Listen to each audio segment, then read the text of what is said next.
from a tense title showdown between Arsenal and Manchester City to a relegation battle descending into this order. The Premier League is indeed delivering trauma at every level. Welcome to the Monday Show, and this is Horrible TV. My name is Kindo.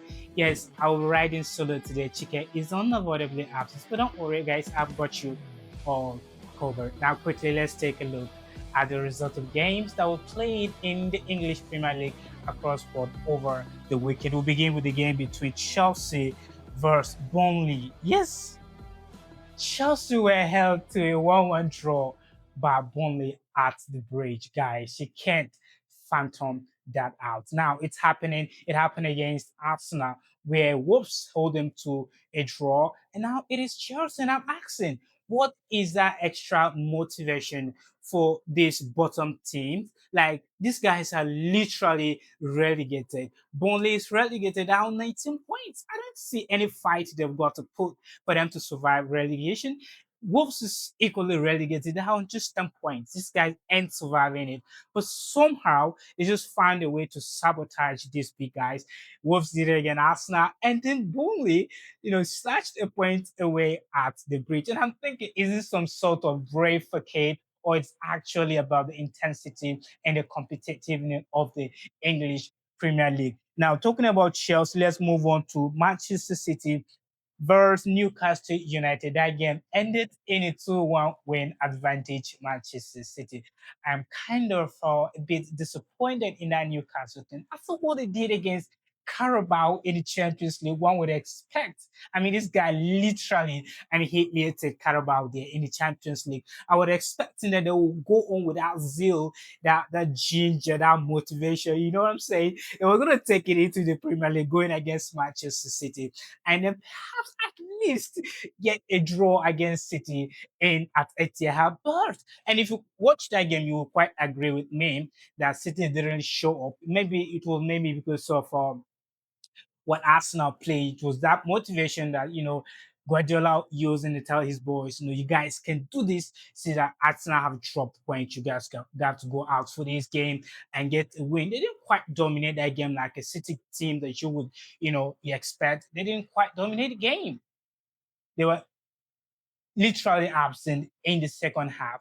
But Newcastle United were not able to secure a draw at least against a Manchester City side. It ended 2-1 in favor of Manchester City. Nico O'Reilly grabbed a brace in that game. If you want to talk about a kid, uh, Nico O'Reilly, 20 years old, who saw him play in different positions, playing left back for Pep, and then he played in the middle of the pack.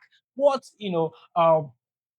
a talent Nico really is, getting into that Manchester City team. Now let's move on from Manchester City and take a look at Nottingham Forest versus Liverpool. Now, interesting thing is the last time these two teams met, it was advantage Nottingham Forest at Anfield that bought rates, you know that.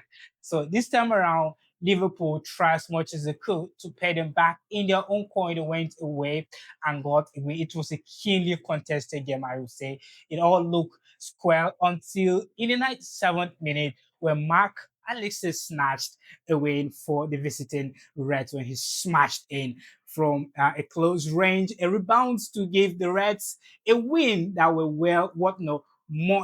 much needed because Liverpool right now are looking for a Champions League spot and it's looking very tight in that top five. And Chelsea are also there, not looking like they want to relent anytime soon, even though they had a setback against Burnley, which was not expected. They are also the United is also fighting for that spot, and Villa are already in the third position. Arsenal and City follows you too. You can see it's a very competitive top five spot there. You can see how let's just watch and see how it ends at the end of the day. So it ended Liverpool 1, Nottingham Forest 0. From there now, let's take a look at Tottenham Hotspur and Arsenal. That is a North London derby. It's to me, to be sincere, guys, I don't really think it's a derby anymore because in the past five meetings, Arsenal have always, in this time around, they didn't just win; they destroyed. This season alone, the last time they met, I think it was a 4-0 thrashing, a bit 3-1 thrashing thereabouts. So they have literally scored about 7 or 8 goals against Spurs this season. So I don't think it's a derby anymore. It's more like, the big boys and the small boys coming together, playing the games, then the big boys will always show up against the small boys. Well, not taking anything away from the sport team, but it looks like Sport may be descending into the relegation battle as it stands. They are currently, I think, Spurs are currently in the 16th position, down 29 points, 27 games played. You wouldn't expect that from a sport team, but that's where they find themselves. While Arsenal, on the other hand, just like we saw yesterday, Arsenal, no, to be very sincere, Arsenal dominated that game.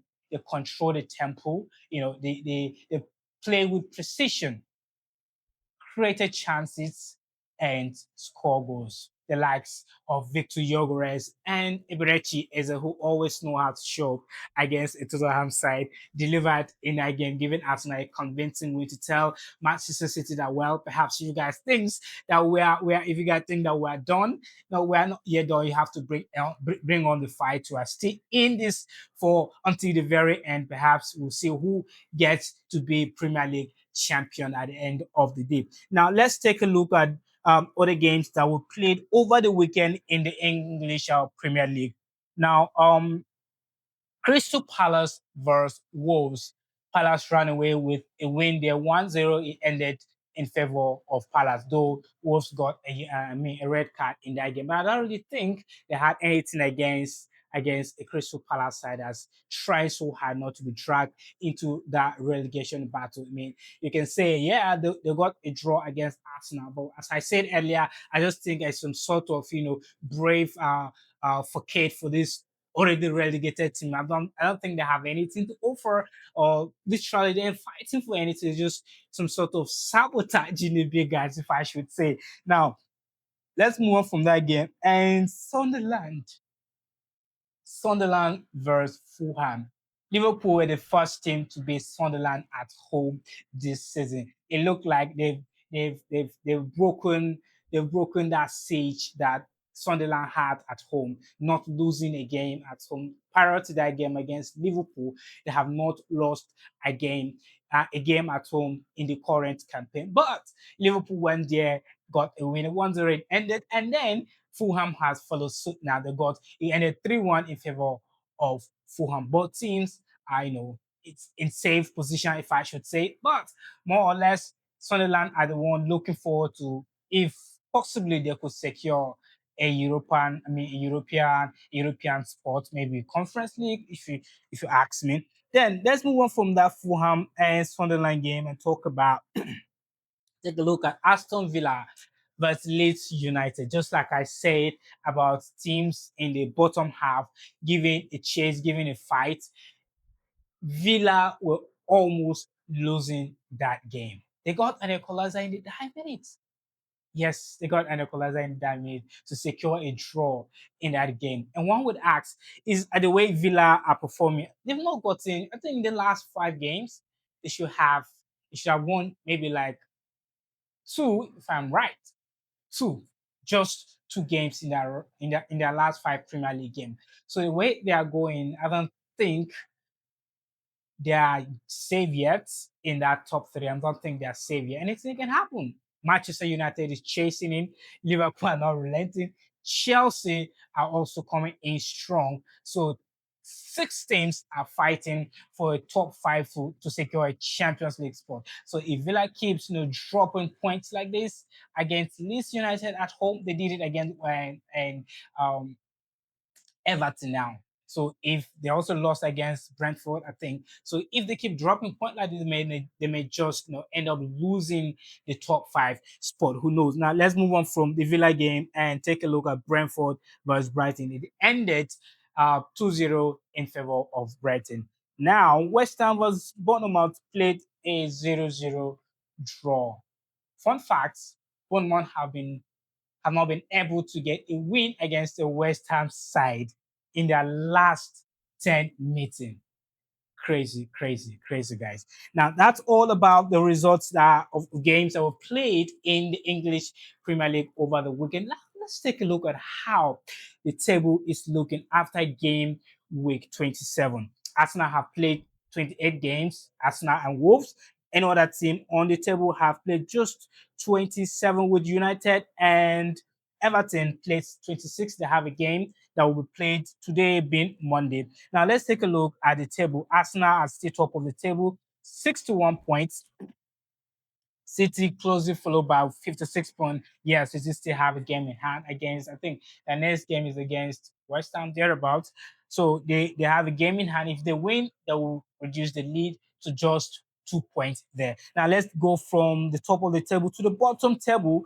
Wolves, bottom of the table. See what I was saying? Bottom of the table with just 10 points, and they went and got a draw against Arsenal. You can just tell. Now, Burnley, who got a draw at Stamford Bridge, they are in the 19th position, as I mentioned earlier, with 19 points. Now, West Ham are in the 18th position, but West Ham are on 25 points, just 2 points behind Nottingham Forest, who are in the 17th position with 27 points. Now, it looks more like it is not a done deal yet in the bottom of the table for West Ham, precisely because anything can still happen. I mean, Tottenham are still not saved yet. They're on 29 points. Leeds even are just on 1 point. So from Leeds all down to Nottingham Forest, it's still an open battle. Anything can happen at the end of the season. I just hope that West Ham can give a fight to see if at all they can escape relegation at the end of the day. But if West Ham is escaping relegation, it means that a certain Nottingham Forest or Leeds United or perhaps even a sport team will be dragged into that relegation zone at the end of the season. Now, moving on from the Premier League, let's take a look now. Before I move to other, top flight league in Europe, let's see who. Let's discuss about who gets to win the Premier League at the end of the season. It's quite trickish, yeah. I know it's quite trickish because at stands now, Pep was just chasing Arsenal down their throat up to the very end. It's going to be, it's going to be fire. If I should use that, it's going to be fire. Yes. So now, calculatively, if Arsenal win every other game and draw against City at Etihad, they get to win the league. Yes. But if Manchester City gets to win every of their league, including the one against Arsenal at home, they win the league with 1 point. See what I'm saying? It's quite trickish. It's still very much open, rightly between Arsenal and Manchester City. Till the end of the season, we'll see what pans out at the end of the day. But if Arsenal are able to win all their league and draw against the City side, then they get to win the league. But for the course of this show, I think, hmm, I will give it to Arsenal. It's been a long time coming. Arsenal have been at the top of that table for as long as I can remember. So I believe that Arsenal should, you know, with 10 points, with 10 games left to be played now, they should tell themselves the truth. And this is the season where we do it and finish strong, not finishing second anymore like they've done in the previous in the previous season. So Arsenal should be going all out. I'm predicting Arsenal to win the league at the end of the season. Moving on from the Premier League, let's take a look at other top flight leagues in Europe. So I'll be dropping my prediction. I'll be making my prediction to which of these teams will become champions of their individual leagues at the end of the season. So let's start with La Liga. La Liga is also, very competitive as we speak. It's very, very tight. Barcelona, 61 points, 25 games played. Real Madrid on 60 points, equally 25 games played. Now, I wouldn't expect Madrid to give it a better fight than what they're doing right now. They had the opportunity to go, top to stay top of the summit over the weekend. They throw it away, losing away to Osasuna there. So I was a bit disappointed, but now they've given Barcelona a chance to go on top of the table again, which are now 1 point separating the two teams. But I expect that Madrid should have an extra motivation, considering what happened last season where Barcelona literally snatched away every domestic title that was available. So that should be some sort of a motivation for Madrid. I expect them to go all out and grab La Liga at the end of the season. So I'm predicting that Madrid are going to win La Liga at the end of the season. Now let's move on to Bundesliga, where Bayern Munich on top of the summit with 60 points, followed by Borussia Dortmund, who are on 52.8 points, separating the two teams. But I really don't think it's a serious fight in Bundesliga. Munich definitely are on the league of their own, doing great things. Talking about Harry Kane has banging in goals from all cylinders. He's got 28 whooping league goals. I think the highest across Europe top five leagues this season. So I don't really think it's Borussia Dortmund have got a fight to give against to put against a Bayern Munich side. So definitely, I'm picking Bayern Munich to win the league at the end of the season. Now let's move on from Bundesliga and take a look at League One, where PSG keenly chasing it down with Lens. Lens over the weekend had a big blow where Monaco came from 2 goals behind to snatch a win away at Lens there. It was a devastating result for Lens, who were top of the table with 2 points, but now having dropped point over the weekend, they now say they are title rivals PSG, who are not really doing very, very well this season. But that winning mentality, that champions mentality is still in them. They are back on top of the table with 52 points. So I would say at the end of the season, that champions mentality may just be playing a key role in the League One title race there. So PSG, I'm picking PSG to get the win at the end of the season. Now let's move from French League One to Italian Serie A, where Inter Milan are almost running away with the league. There's 64 points, followed by AC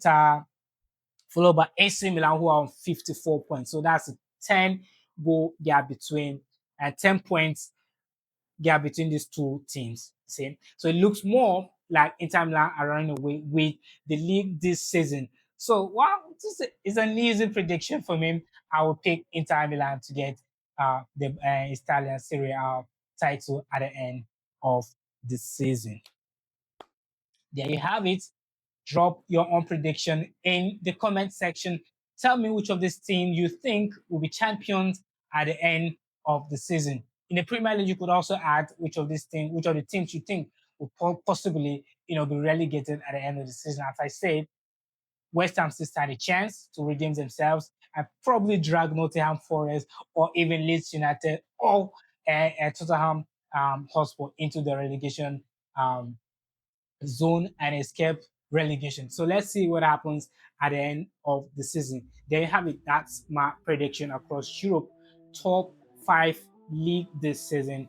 Let's see what really happens at the end of the season. Thank you truly for always keeping tabs with us. That's about the size of the show for today. Subscribe to Score Revolt TV. Follow across social media. Share our content, please. And please, please, please, please don't forget to like. Appreciate you guys. See you in our next show. Bye.